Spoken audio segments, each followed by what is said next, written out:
안녕하세요. 길 가다가 이거 누가 떨어뜨렸네? 하면서 물건 주워보신 적 다들 한 번쯤은 있으시죠? 그냥 좋은 마음으로 한 행동인데 이게 자칫하면 아주 심각한 범죄가 될 수도 있다는 거 혹시 알고 계셨나요?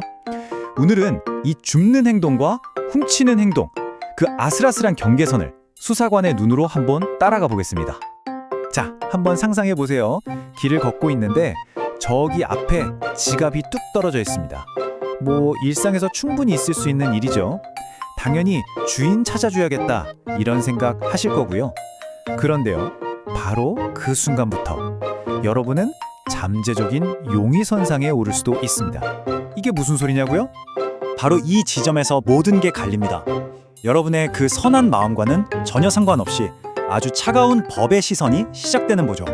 여러분이 이거 일단 챙겨뒀다가 나중에 라고 생각하는 바로 그 찰나의 순간, 수사관의 수사노트 첫 줄에는 절도라는 두 글자가 딱 박힐 수 있다는 겁니다. 자, 그럼 본격적으로 수사관의 머릿속으로 한번 들어가 보죠. 놀랍게도요, 수사관이 가장 먼저 보는 건 그 지갑 안에 돈이 얼마 들었는지가 아니에요. 바로 그 지갑이 놓여있던 장소. 모든 수사는 바로 거기서부터 시작됩니다. 아니, 왜 장소가 그렇게 중요할까요? 바로 이 장소의 성격 딱 하나 때문에 여러분의 혐의가 그냥 가벼운 처벌에서 아주 무거운 처벌로 순식간에 점프할 수 있기 때문입니다. 왜냐하면 법적으로 점유라는 개념이 물건이 어디에 있었느냐에 따라서 완전히 다르게 해석되거든요. 여기서 아주 중요한 법률 개념이 하나 나옵니다. 바로 관리자의 점유라는 건데요. 이게 뭐냐면 쉽게 말해서 카페나 PC방처럼 주인이 딱 있는 공간 있죠. 거기서는 손님이 깜빡하고 놓고 간 물건이라도 그 공간의 주인이 대신 점유하고 있다, 이렇게 보는 거예요. 그러니까 이걸 그냥 가져가는 순간 그건 주운 게 아니라 가게 주인의 물건을 훔친 게 돼버리는 거죠. 결국 이렇게 정리가 됩니다. 보세요. 똑같이 지갑을 주웠어도요, 관리자가 따로 없는 공원 벤치 같은 데서 주웠다면 점유 이탈물 횡령 혐의를 받게 될 가능성이 높아요. 그런데 주인이 명확한 카페 테이블이나 은행 ATM 부스에서 이걸 발견했다? 그럼 수사는 처음부터 훨씬 무거운 절도 혐의로 시작되는 겁니다. 바로 이 지점이 나중에 받게 될 처벌의 무게를 결정하는 첫 번째 갈림길인 셈이죠. 자, 이제 수사의 두 번째 단계로 넘어가 볼게요. 여기서 수사관들은 여러분의 말은 일단 믿지 않습니다. 저는 그럴 의도가 아니었어요 라는 주관적인 해명 말고요, CCTV에 고스란히 찍힌 여러분의 객관적인 행동을 가지고 사건을 재구성하기 시작하죠. 경찰 조사실에 가면요, 거의 모든 사람이 똑같은 말을 한대요. 진짜 돌려주려고 했습니다. 근데 이 말 수사관들한테는 아무런 감흥을 주지 못합니다. 왜냐? 이미 수백, 수천 번은 들었을 레포토리거든요. 중요한 건 말이 아니라 그 말을 뒷받침할 행동의 증거가 있느냐 없느냐입니다. 수사관들은 물건을 주운 직후 이 골든타임 동안의 행동을 거의 나노 단위로 분석합니다. 지갑을 줍고 나서 혹시 주위를 두리번거렸나? 걸음걸이가 갑자기 빨라지진 않았나? 바로 앞에 파출소가 있는데 그냥 지나쳤네? 이런 작은 행동 하나하나가 모여서 당신의 진짜 의도를 증명하는 강력한 증거가 되는 겁니다. 특히 요즘처럼 스마트폰을 주웠을 때가 진짜 문제예요. 이 디지털 포렌식 기술 앞에서는 어떤 변명도 소용이 없거든요. 수사관들이 가장 먼저 그리고 아주 날카롭게 파고드는 단서가 뭔지 아세요? 바로 그 스마트폰의 전원 버튼입니다. 자, 수사관이 슬쩍 미끼를 던집니다. 이거 배터리가 없어서 저절로 꺼졌나 봐요. 만약 여기서 당신이 네, 그런 것 같아요 라고 대답하는 순간 게임 끝입니다. 포렌식 결과 배터리가 80%나 빵빵하게 남은 상태에서 사람이 직접 전원을 끈 기록이 나온다면 어떻게 될까요?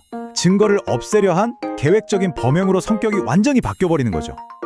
그리고 마침내 모든 변명을 무력화시키는 결정적인 질문이 날아옵니다. 아니, 그런데 왜 그 자리에서 바로 112에 전화하지 않으셨어요? 이 질문이요, 피해자를 궁지로 몰아넣는 가장 효과적인 무기입니다. 이 질문에 너무 당황해서요, 혹은 집에 가서 차분히 하려고요 라고 대답하는 순간 법적으로는 네, 저는 그 물건을 일단 제 지배하에 두려고 했습니다 라고 자백하는 거나 마찬가지가 됩니다. 그럼 수사관은 조서에 이렇게 적겠죠. 피의자는 즉시 반환할 수 있었음에도 불구하고 물건을 가지고 현장을 이탈했다. 아니, 그냥 물건 하나 주운 건데 뭘 이렇게까지 따지냐고요? 그건 바로 이 두 가지 범죄의 처벌 수위가 말 그대로 하늘과 땅 차이이기 때문입니다. 핵심은 딱 이거예요. 길 한복판처럼 주인의 손을 완전히 떠난 물건을 가져가면 점유이탈물 횡령.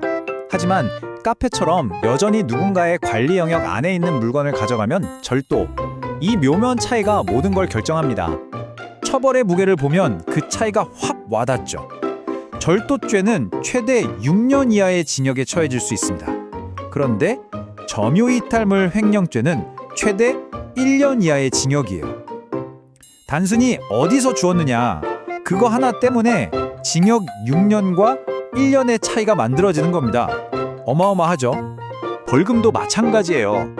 절도죄는 1,000만 원 이하, 점유이탈물 횡령죄는 300만 원 이하의 벌금에 처해질 수 있습니다.